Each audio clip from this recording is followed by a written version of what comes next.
to Step Into Your Life with Julianne Williams. We are here today with another episode for your holiday food traditions being changed to something that's so amazing and learning different ways to present how we can feed our families for the holidays. With us today, we have Chef Stephen Baity, who is a Food Network champ, and we have Chef Darin Leonardson of Transform Culinary Solutions, who is my champ. He was my chef for a number of years. And so they're going to share with us today how to do a Thanksgiving turkey and how to make herbed butter. And then also, how do we put that into practice? We're also going to look at the Brava oven, which is a great way to cook, especially if you're like me and you're single. It's amazing in terms of not having dishes and so on and so forth, but you'll see. If you haven't watched the episode that Chef Darin did, you're going to want to go back and do that. But we're going to start today with Chef Stephen walking us through how to make a delicious turkey. So all she said is that she's single and ready to mingle. All right, that's all I heard. Okay, so if you're watching this, just gentlemen, just know. Okay? You know, if you can show up to her house with a Bravo, you got a chance. All right. Exactly. There you go.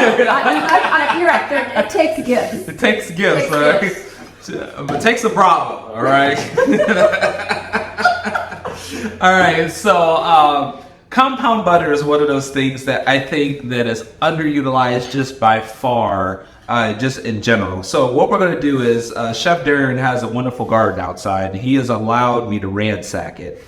So we have some fresh herbs. So so what's compound butter? So basically, for those of us who aren't chefs, it's basically a flavor butter. Okay. Yeah. Thank you. That being said, it's just super easy.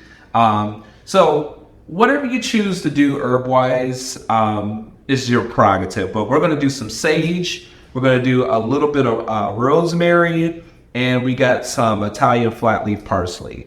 So some people, I don't understand, the parsley police might come after me because, you know, they might say, well, why aren't you using curly parsley? It's my video, I'll put whatever I want. So that's a fact. That's a fact. All right. So far we just got one sprig of rosemary, and we just got a decent bunch of flat leaf parsley, and we got 4 leaves of sage. All right. So I kind of enjoy just kind of rolling my sage up like so, just so I can get a decent cut out of it, just so I'm not sitting there just cutting forever. What's the term? Is it like chiffonade? Chiffonade, yeah. Chiffonade. So this allows me just to get some really nice fine cuts. Because some people just go hack a shack and they're just pounded on a cutting board, just trying to cut up their herbs. Are you just calling me out? Listen, if the shoe fits, princess, go ahead and put that heel on, all right? That glass slipper. Yeah, I know, and I'll leave the other one somewhere, right? Is that what you're supposed to do? Yeah, exactly. So we're just going to do a nice little rough cut on that, and then we're going to kind of bring the parsley and the rosemary together. And I like to make a little package out of it. And then I like to just rest my knife up against it and just kind of run my knife, you know, right over my herbs just like that. Which is so like, oh, this is it the smells difference so good. Him and I would have just slapped all the herbs on and whacked it. He's intentional. Yeah. Notice that each herb had a separate purpose of how he cuts it. Yes. And there's actually when you say intentionality, I've heard that actually when you sit there and bash the herbs, you're damaging it, you're bruising it. You know, by using a sharp knife, it's keeping its color, its freshness, its vibrancy. So I understand. That's true. It does look really pretty, and it smells so good already. Yeah. So you don't have to just cut it up to a paste. I see people, they just leave their herbs on their cutting board and they're just going to town on it. So we're not doing that here. So fresh herbs go in like so. All right. I like to use the side of my knife kind of as a little scoop and chop. All right. We got some butter. So I think it's important. Me and Darin had this conversation off camera. Mm-hmm. Is that I enjoy starting off with unsalted butter. Right.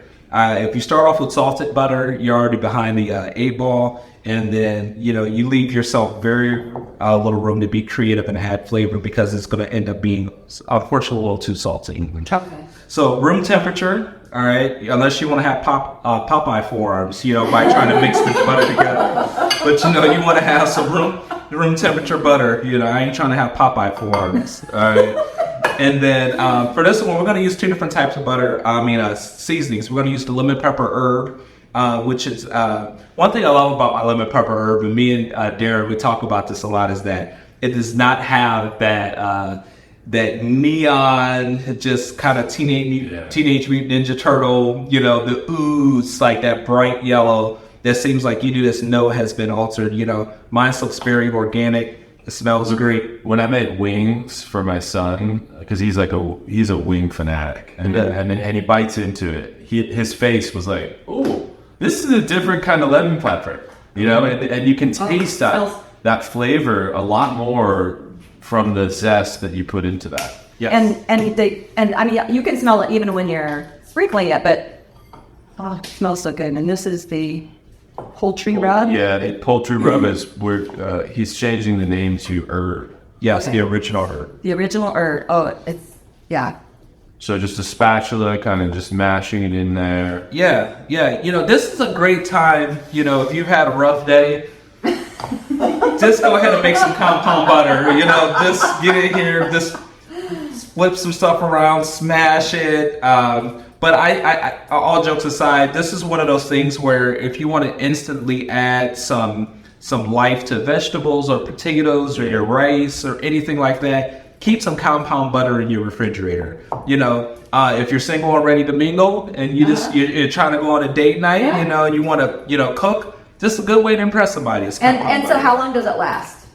This is one of those things. It's not gonna last long, but it's butter. Come on, man. Yeah. Like last forever, I feel like, Well, because of the herbs, I just didn't know if it was like, In culinary school, one of the things they would teach us is we would make compound butter and use parchment paper and put it on, and then use a book and basically roll it into a rondel like this, and then you put the date on it and wrap it, and you could freeze it. So you would have, like in culinary school, 5 to 10 different compound butters. Like if you got steak height or what, you can pull it out and what a great cut idea. it. But I was talking to the chef about it. He's like, I like it just like in a butter form. Like I can utilize, for various things. And not only that, but this is great, for bread.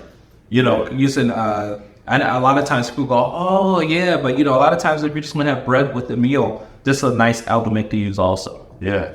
Now, so the lemon pepper and the herb doesn't have any salt, or it does? Low sodium. Okay. Low sodium. So right now, you keep it just with no sodium in your butter because you're going to season the bird or whatever you're doing. Yep, absolutely. So we got that going. So then if you want to hand me the turkey. Yep. All right.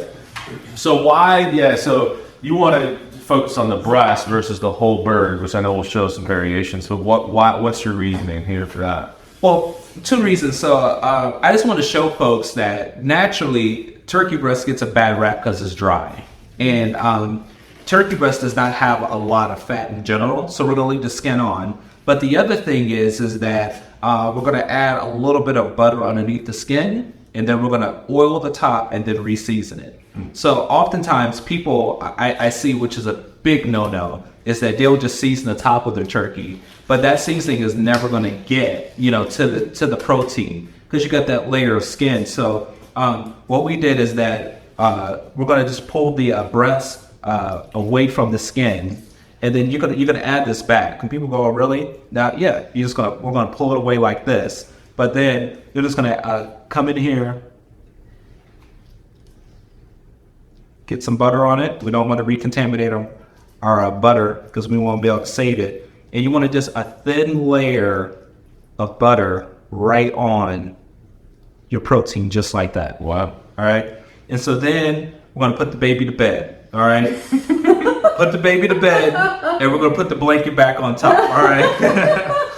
All right. Well, I love this, because I used to always do turkey with bacon. I would put bacon over, which keeps the juiciness in, but then it ruins the color. I'm always missing the color because it's covered over the skin. So here he's got the skin still there, and then the moisture on the breast. Yep. So then just get yourself a little bit of oil, all right? And you just want to go lightly over the top, and then we're coming back with some more seasoning. Which one do you want? What, you want pops?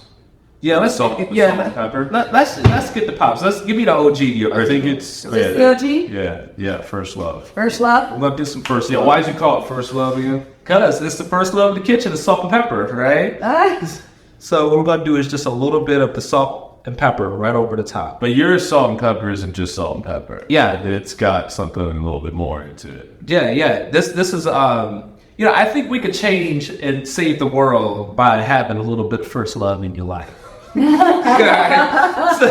just a little bit of salt and pepper, the first love over the top, and then what's going to happen is that we're just going to stick this in the Bravo. So you want to do that, and also you have a little toy, you have a little probe, right? I do. So I'll get my camera so I can show a little bit more. And so let me get my gloves. And if you have never used, which most people haven't, the Brava oven. This is a phenomenal tool. It's known as the Tesla of ovens. It's the smartest countertop oven on the planet. It has over 10,000 recipes in this oven. So it's very easy to just search, find something. It's got like an iPhone screen. It does every kind of cooking technique that you can think of. So like it does air fry, it bakes, it roasts, it sears, it toasts, it smokes. It's all of it, right? Even sous vide. So much. It's like having a personalized sous chef. And if you can see this here, it's got a screen here that you can do screensavers. So like for Halloween, I changed it to bats flying, and now I've got like, Thanksgiving fire going. Fire. Yeah, look at that. It's crazy. So here's what we're gonna do is I'm gonna go into it. And this is the screen, so you can see like all the different settings you can go to. And what's cool about the Brava is every week it updates, just like an iPhone. Like, oh, there's new things. So like air fry was added literally like I think 6 months ago. They put the air fry feature onto it. It does dehydrate and everything. But okay, so we're gonna go in and we're just gonna type at the top turkey breast. So I type in turkey, it populates the turkey, so I can click that, then hit breast. Hit search. It's going to pop up. Here's one result: turkey breast, boneless, skinless, or skin on. So it gives you an option. And then basically what this is a Bluetooth thermometer. So this connects to the device so that it knows what temperature the product is. So I'm going to take my turkey here.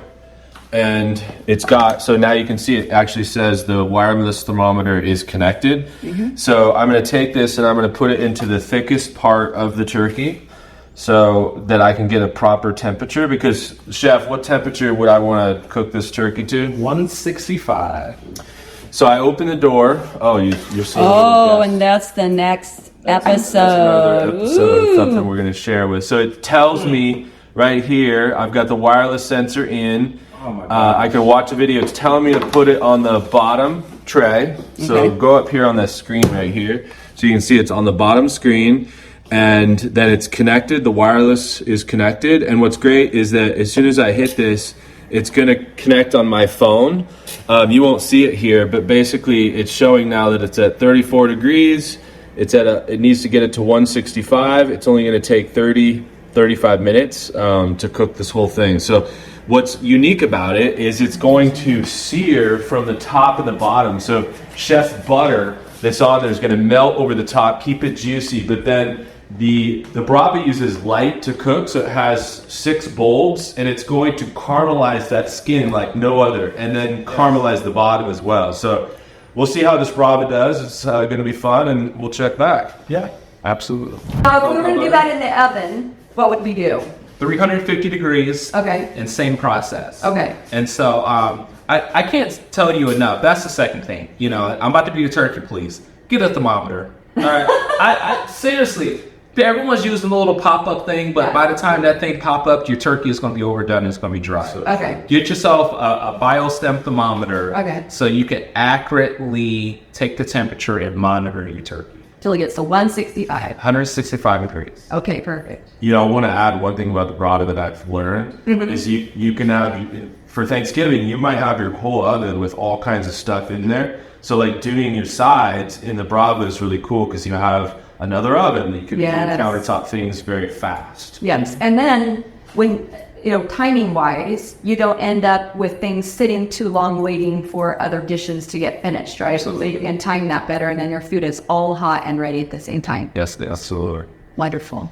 Well, everyone, I appreciate Chef Steve and Chef Darin sharing with us the tips and tricks of making a delicious, juicy turkey, not the dry turkey that maybe might happen at my house. And you also didn't see any of those injecting things going on. So you can see it's possible to cook your turkey and have it be flavorful, but also with good natural ingredients, not with a bunch of stuff that really doesn't probably make up the most delicious it can be anyway. And again, Pop Secret seasonings, we're going to link those below, as well as on my website, www.juliannewilliams.com, where you can click, will take you right to Chef Stephen's website so you can get some of this really delicious seasoning. So thank you for joining us today on Step Into Your Life. Let's journey together.